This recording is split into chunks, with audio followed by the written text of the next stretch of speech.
Before we begin our session, I want to remind everyone to please rate our sessions in our app, Huva. We're trying to hear your feedback and improve for next year. And we're also trying to, as we mentioned earlier, protect our environment. And that's why we're doing these evaluations paperless. Wonderful. Well, good afternoon. I hope you enjoyed lunch. Most of the food is produced here in the school, so I hope you really enjoyed it. And I hope you also enjoyed meeting other people, new thinking. That was the idea of the whole Congress. I would like to introduce now Paula Burt. Where is Paula Burt? And see if we can have Paula Burt here on the stage. And also our, okay. And Joe? Is it Joe? Okay. Can we have Joe on the stage? Welcome, Joe. Next session. INA Foundation. Social, technological, and business right to water and sanitation, international environmental policy from the University. She's Paraguayan and a resident of Asunción. Let's welcome Paula Burt. Hi, good afternoon. Buenas tardes a todos. It's a great honor and a great pleasure. I have had the chance to meet with Joe earlier today. Thank you everybody for being here. Joe, let me introduce you and then we get into subject. Joe Diaz is the founder and former executive director of Gram Vikas, an NGO based in Orissa, India. Gram Vikas uses common concerns for water and sanitation to unite and empower rural communities. Joe completed his studies in English literature from Madras University. Thank you, Joe. It only took him 42 hours to come here to Cerrito, so I think he deserves a round of applause.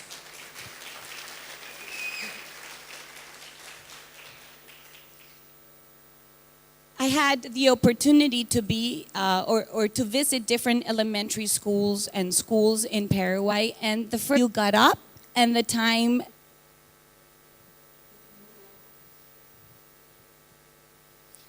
you don't have to go into great details, but you got up and then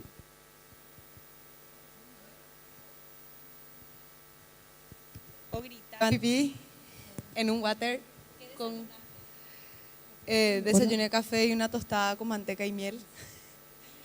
Algo más. Tomé agua, tomé café. and she took for granted that she needed water for a lot of the activities she performed in the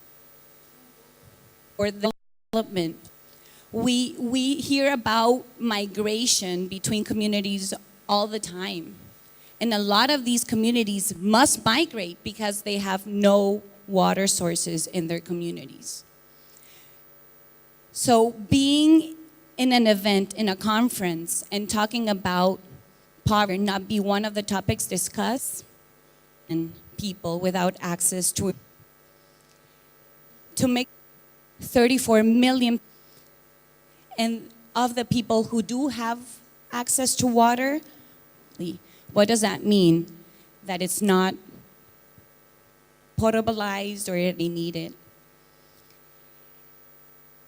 And out of all these million community-run water and sanitation organizations are not involved, they must solve their own water and sanitation needs.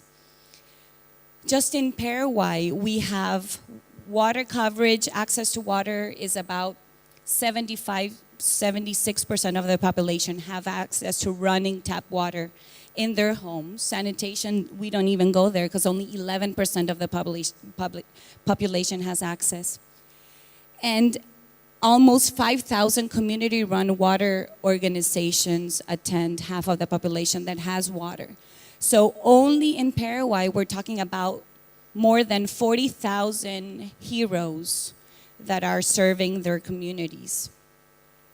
And something that we don't talk about as much as in Latin America, which in India I know is a great term, is open defecation. So the statistics there say that it's about 22 million people who still openly defecate, I guess. So, but it's more than just numbers. We're talking about people, we're talking about girls, we're talking about kids, we're talking about parents. So I would like first, as we close this introduction, Joe, take us to India, to your country, take us to your communities. What is it that you saw when you first visited that made you want to tackle this important and huge but astounding issue?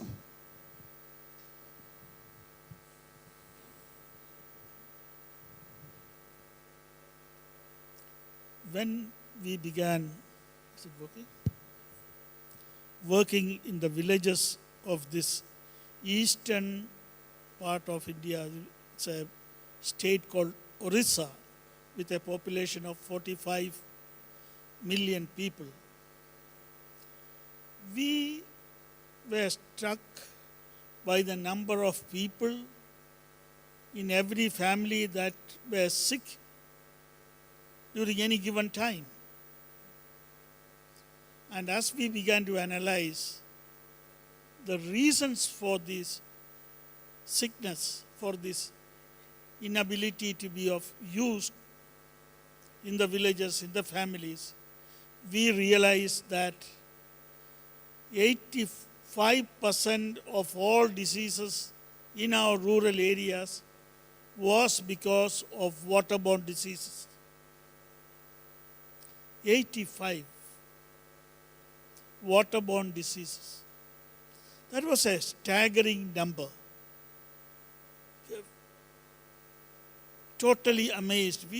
Though we knew that water was the cause of quite a few diseases. The quality of water was the cause. The people had no control over the quality, and even if in some cases they got good quality water, then they kept the water in the house for use later to drink raw water, and their own hands, the hands of children, would go into that jar and dirty that water. So, water which was good was dirtied, water which was supplied was not good enough for drinking. This was something terrible. And when we realized the statistics, that 85%, then we looked, okay, if 85%, what could be the cause? We found that most of the people defecated in the open or near areas from where water supply came, dirtying all the water. And so, okay, this is the situation. How can we improve this? If we gave quality water to all the people in the villages, in a particular village, then they would be free from these diseases. They would not be affected by waterborne diseases. But how to do that? India is a huge country, a little bigger than Paraguay. So, what can we do? So we came up with this program which is now called Mantra, which Mantra stands for Movement and Action.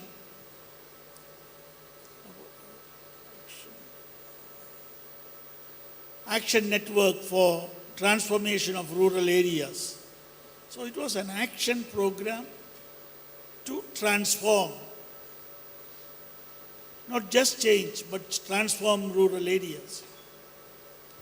So the program that ultimately we got around with the people to agree to was that any village which would have water and sanitary, or this Mantra program, as it began to be called, they would contribute 1,000 rupees to a corpus of or endowment fund. 1,000 rupees is about $20, but $20 for these people is more than $200 because their earning capacity is so poor. A family earns in a day usually about a dollar a day. These are all families with $1 or below $1 a day.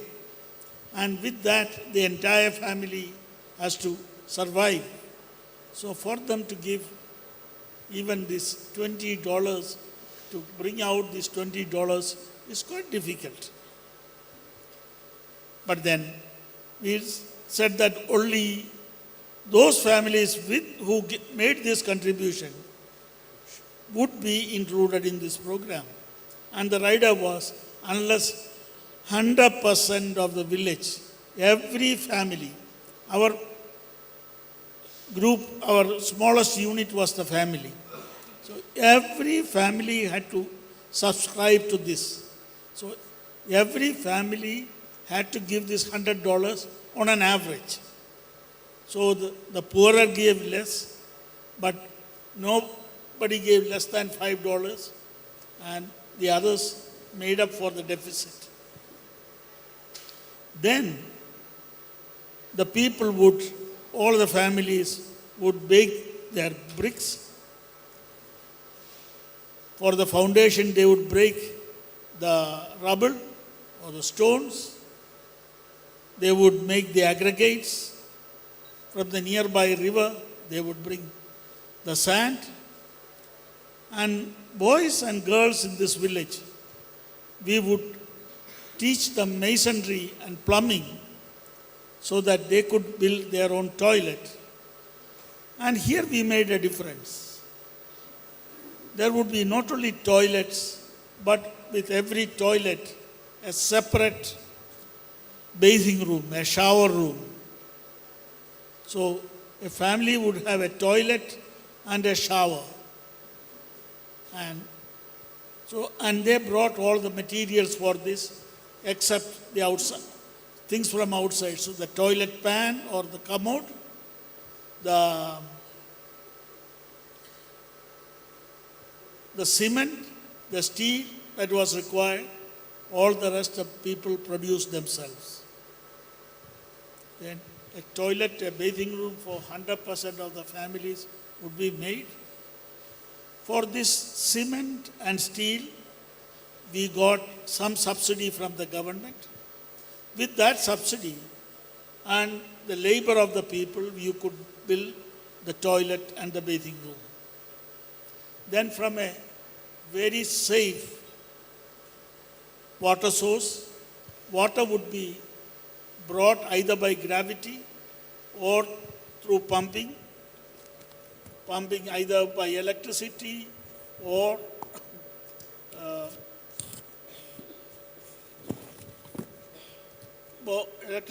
solar. Solar energy. We would pump water to an overhead water reservoir, and that would be taken through a village pipeline to all the families, where they would have 24 hours water supply, and that would be available to everybody round the clock. And who paid for the construction of the water systems? The water systems, the people gave all the labor that was required, but then if suppose there was a solar energy plant required for pumping, or if they had to have an electric motor, that so far is being paid by the government. I heard a lot of emphasis being made on social innovation, right? This idea that communities don't want bathrooms. You guys fought against it and you proved that it's not right. Was it very difficult to change culture or local ways? Water was no problem. Water, everyone wanted. Man or woman, they all voted for water. But sanitation was a different cup of tea. People, though there were more women wanting to have sanitation next to their houses, the men said, okay, it doesn't matter, we can go anywhere. So for us, water is what matters. But then it took the people witnessing and seeing several villages doing this water and sanitation and the bathing facility also functioning in those villages. It took them quite a lot of time, and that changed their attitude. Trying to talk about, or tying with this morning's theme of gender equality. How have the lives of the women involved? Because we know traditionally our women are the ones responsible for making sure their families have access to water, sometimes walking 6 kilometers or even a little bit more to fetch that water several times a day. We know statistics says that no or lack of access to safe drinking water supply in homes means that there are lots of girls who are not going to school and are staying home, and then we have security issues and a lot of these other problems associated. How has that changed in these communities? Practically in every state in India, in every part of India, bringing water for the entire needs of the family is a woman's job. So, girl children, as little as 6 to 7 years, would accompany their mothers to the water spot, which can be 6 to 7 kilometers away, and bring water. If they did not bring water, they would be looking after their siblings in the family. And because of this, most of the children, girl children, did not get access to education. The boys, it was different because they did not bring water or look after their siblings. So, for us, it turned out that water supply to every home was a gender action. That with water supply to every home and women freed from the drudgery of bringing water from a distance of anything between 1 kilometer to 7 kilometers, was something which was really changing their lives. And it continues to change their life because they can, if they have still more time, they can attend to the cattle, they can look after their children in a little better way, and do some income generation programs. A friend told me just during lunch that every dollar invested in water and sanitation in Paraguay, according to CAF, means that we are saving 4.7 or $4.70 of money spent either on health-related issues or extra education and everything. So we're actually, it's an investment we're making in our communities, in our people. We're investing in our people. Joe, when we talk about communities, when we talk about water and sanitation issues, and this is true for many regions I've come across and I had the chance to visit, we also talk about basic principles of democracy, participation, collaboration between community members, between families, but between communities as well. How does this come about with the mantras organizations? Democratic principles. In India, I mean, we have from the village all the way up to the parliament, where the prime minister sits. It's all elected government. Well, there may be deficiencies, but it is the biggest working democracy that we have in the world. And people participate in this. So, in the village, the water and sanitation committee is elected. And it is they change every 3 years. Some even change every 1 year. It's as per the constitution of the village that they write. It is to this village community that whatever incentive or subsidy that the government gives comes. Then beyond the village, what we have a panchayat made up of several villages. There is an election. Beyond the panchayat, we have a block, which is again elected. Beyond the block is the district, which is again elected.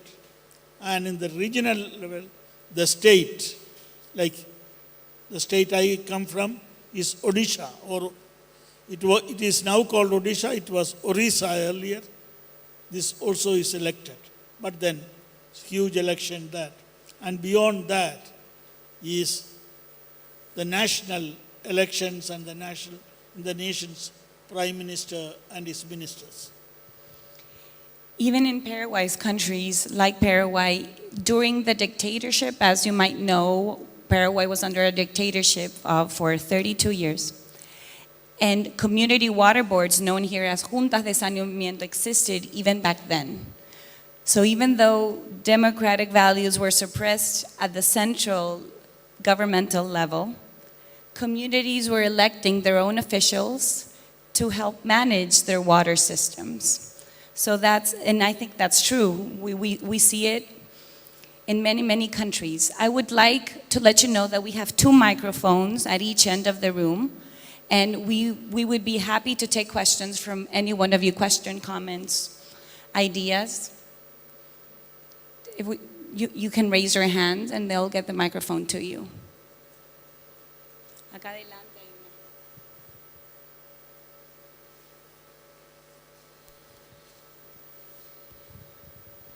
Hello, good afternoon. My name is Claudia Crosa, and I really appreciate the experiences that you bring into water and sanitation sector here in Paraguay. I think there is a lot to learn about it. And I wanted to ask you a couple of things about the way the systems were managed, though. First of all, I see that there is scale advantage there in India, because the population is very dense, and it's probably easier to get the escalation factor there, since maybe the cost per household could be lowered, but the length of the networks, the water and sanitation networks. And I wanted first to ask you about the average cost per household of the infrastructure, because I see that there is commitment of the community while they put money up front, putting that those 1,000 rupees up front, and we can all see the commitment that the community has. Also engaging in the construction of the infrastructure, and also putting up front the materials. And I wanted to see if those 1,000 rupees I really think are not going to be enough to build the infrastructure. And you also mentioned that the government put some infrastructure there as well. And first, what was the cost of the infrastructure per household? Second, the sustainability of those systems, if the families had to pay a monthly bill for the water and sanitation. And also, I wanted to ask you about that sustainability of the systems, if they still run, and how do they do it? Okay. The cost per household for the toilet and the bathing room or the shower, together it costs about $150 per household. But these are all brick and mortar just like this. It is nothing very temporary, it is permanent with casted roof, 2 doors, 2 rooms, and 24-hour water supply. So there's nothing temporary about it, but the people have to, even in this construction, have to give all the unskilled labor. So the masons and plumbing, that comes also from the people or from the boys and girls we have in each village trained during this time as masons and barbenders and plumbers. So even that work is done by the village themselves. So in that way we have huge savings. But if 1,000 rupees or $20 are considerable, then $150 are also huge sums. Luckily for us, out of this $150, at present, about $100 come from the government as an incentive. And we are not too unhappy about it, because sanitation, water supply is a social need, and the governments are to take care of the social needs of the people. So I don't see why there should not be a subsidy or an incentive given to these people. We give not millions but billions of dollars to capitalists, to industrialists, to have this industry or that refining or anything of that sort. The poor are also part of the government's concern. So they're getting an incentive. I am very much for it. And I am one of those advocates in India who want to raise the incentive which the government is giving. Not to make the people lazy, but to show the people that it's also a government need, it is a social need. What was your second? Sustainability. If sustainability of these systems, who pays for maintenance costs? Do they pay a monthly? Yeah, that's something crucial I left out. Yeah, we said that there is this $20 or 1,000 rupees, which is part of the corpus. Now, this cannot be touched by the village for maintenance, or any repair, or for anything of that sort. This has to sit in a bank as a fixed deposit, and it can only be exercised or withdrawn by the people when they have a real need for it, and that has to be approved by the general body of the village. And this real need would be, say, the motor burns out, or there was a cyclone and the solar panels, 1 or 2 got destroyed. At this time, the people can use part of the interest from the corpus, just to the extent that is needed. But they cannot take the entire corpus or all the money. There is another fund which is created.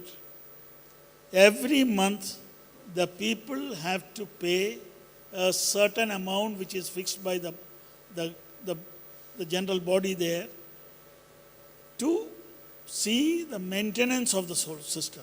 So it comes to an average of 2 to 3 rupees a month for them, so that their entire maintenance, so whether it is electricity, whether it is solar panel, somebody to a pump, the salary of the pump operator, all this is taken care of by that.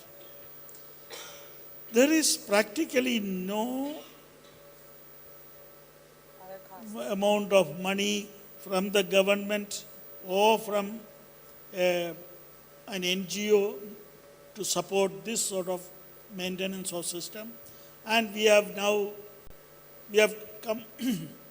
completed this sort of work in 1,200 villages, and never has there been a village which has not continued to use this, operate this, because they did not give the money. There have been 37 villages out of this 1,200 where this program is not now functioning. That is because of the differences between different sections of society, different castes, and things of that sort, which also have to be addressed if it is to be seen on a long-term level. Do we have any more questions?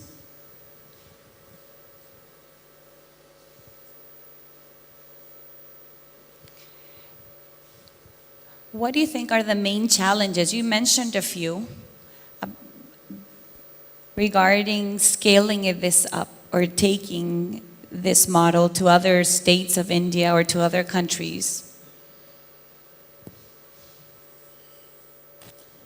We have been quite successful to take this model to 2 countries in Africa, that is the Gambia and Tanzania.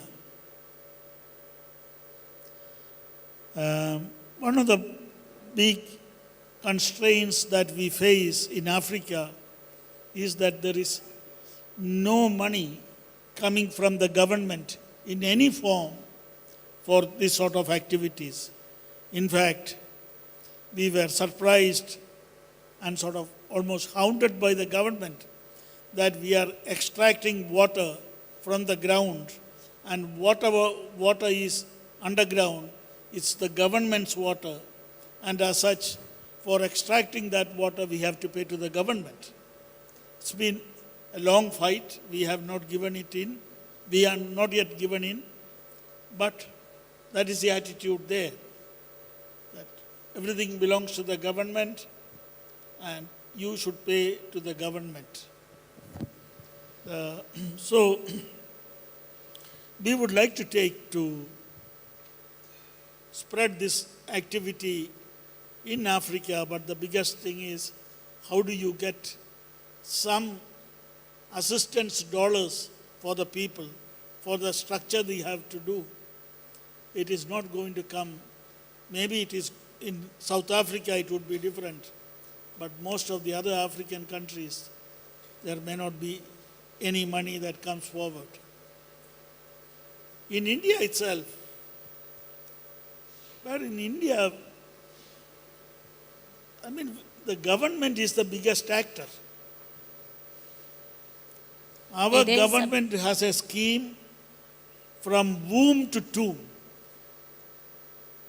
When a child is conceived within the womb of the mother, till at 99 years the person dies, the government has one scheme or other. Whether it works or not is different, but it does have. So, with the all-encompassing government, and a government which at every election, just like one which has just been concluded, which says, well, we are there in the government to pay for this, for your toilets, for your bathing room, for your water. Yes, government is there. And people are seduced into believing that the government is there. But after the elections, once the Prime Minister, Chief Minister, and other ministers are appointed, very often the government forgets about this promise. So this is one of the biggest reasons why we cannot just expand this program. There is, however much the people may want, to make it 100%, most people need some help, especially in rural areas. And we don't have that. Yeah. It's important to remember that access to safe drinking water and proper sanitation is an essential human right. Therefore, it is the government's responsibility to take care of its population. I think we have time for one more question, if anybody. Now we have quite a few hands.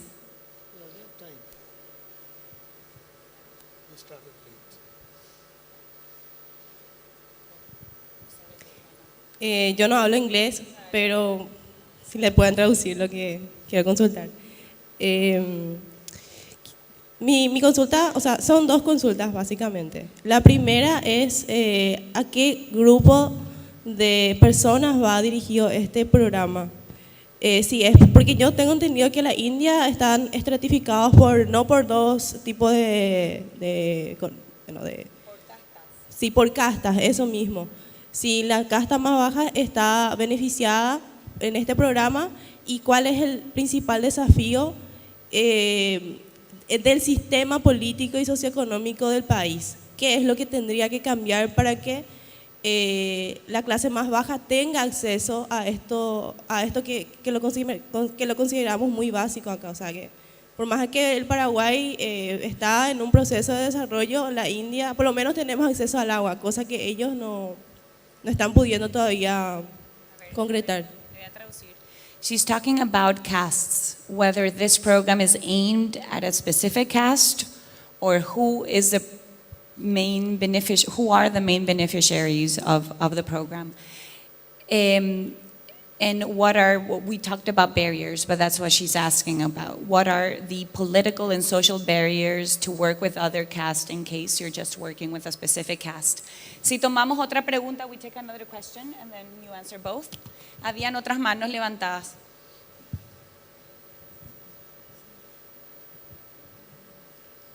Good afternoon. I'm just curious if any of these systems have water meters at the household level. Go ahead. I will start with the last. Yes, we have water meters for each household. And for water, they pay as per the amount they consume. We didn't have initially water meters. And so it was a flat rate, say 2 rupees a day. But then we found that there was no incentive for a family to replace their tap when it broke. They said, okay, let it go. Or people began using it for cultivation. So then they said, okay, you can use for whatever you want, but there will be a meter. And now in most villages, except the initial villages, they have water meter. And it is also socially just, because those who use more water should pay more. Yeah, I mean, what was it? The castes. Yes. In India, the moment you talk about India, the caste system, which is a curse for us, it's the biggest curse that is on India. That you are judged not by your capability or your capacity, but by the caste that you are born in. So there is, the highest caste is a priestly class, then there is a cultivator, there is the people who do the clerical and other work who are educated. So there are several castes. So initially when we began to go to villages and we explained about this mantra program, they said, oh, you have come to the right place. But you work with us, we are all the higher caste. Those dirty fellows, though they will not use it, and they are dirty. They will want it, but we should not even give it, think of giving to them. So, that's a very good idea that you are proposing. But one question. Now where do you all defecate? Oh, we all defecate all over. Okay. Where do these lower caste defecate? They also defecate. So when we tell them that now all of you drink each other's shit,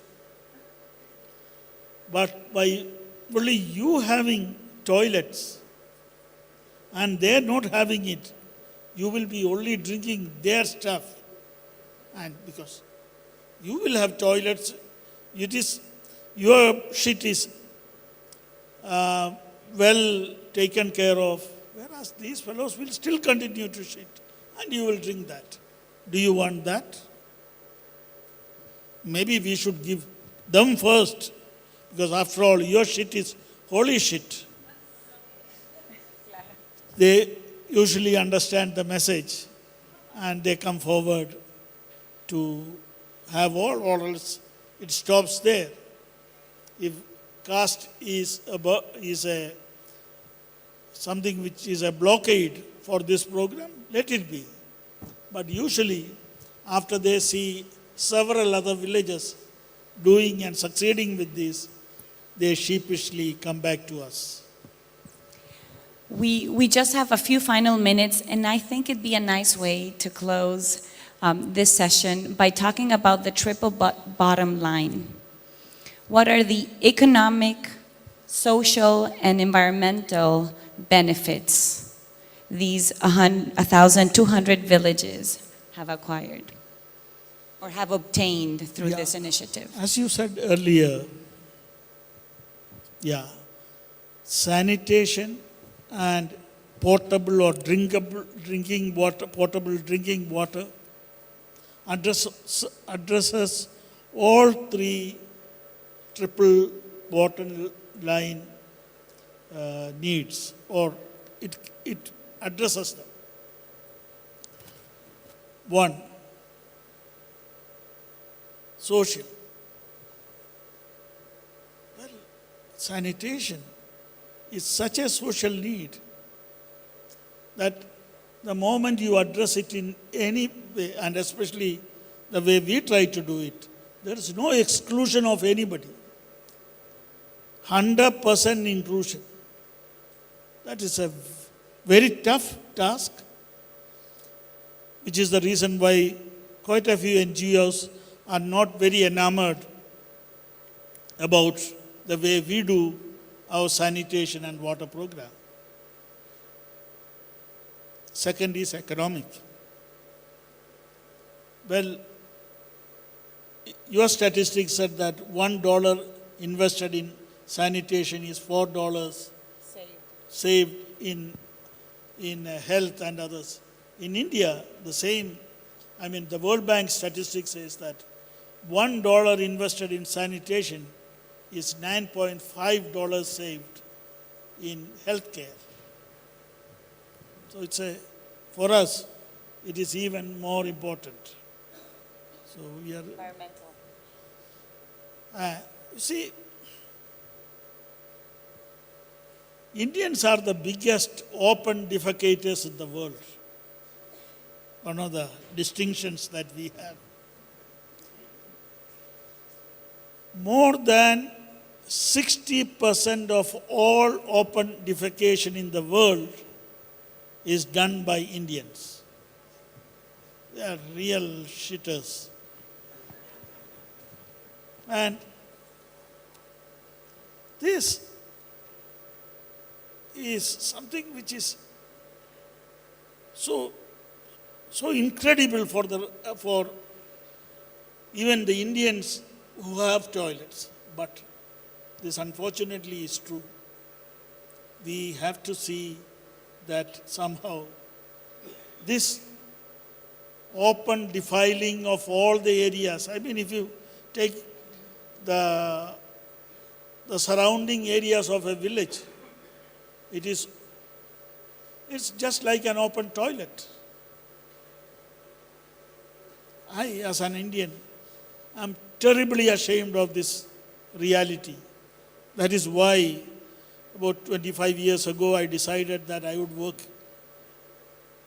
inshallah, till I can in the area of sanitation and drinking water. So, socially, economically, environmentally, it's a great need, and a great need in any part of the world, even developed countries. Yeah,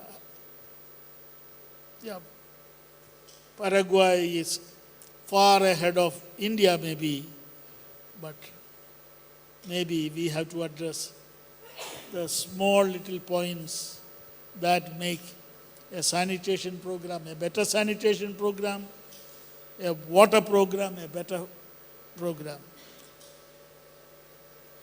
I was, on a personal note, working before water and sanitation, working a lot with renewable energy, so solar energy, and more than anything else, using animal manure, because we have plenty of animals in our rural areas, to produce cooking gas, again, to ease the work of women.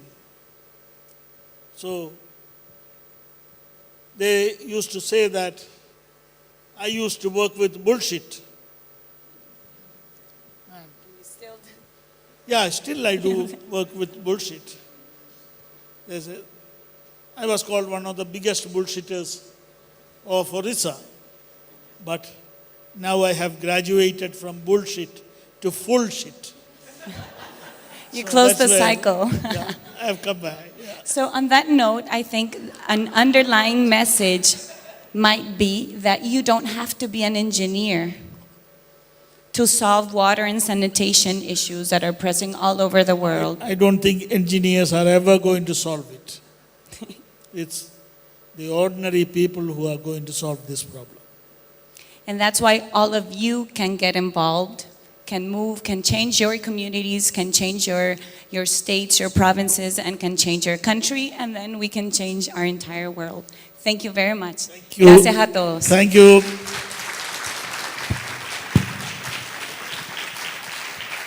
Well, thank you very much, Paula and Joe. Not only Joe had to travel for 4 days to get here, but he has devoted his life to make a better world, being that one part and one dimension of the stoplight. Thank you very much again.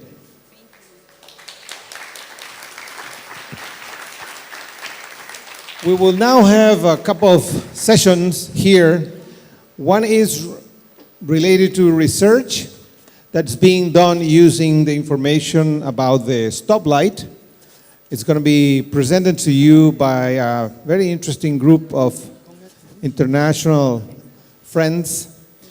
And after that, if you are patient enough, there will be a surprise. So maintain your high spirits, and good times are continuing to grow here in Cerrito. Adelante.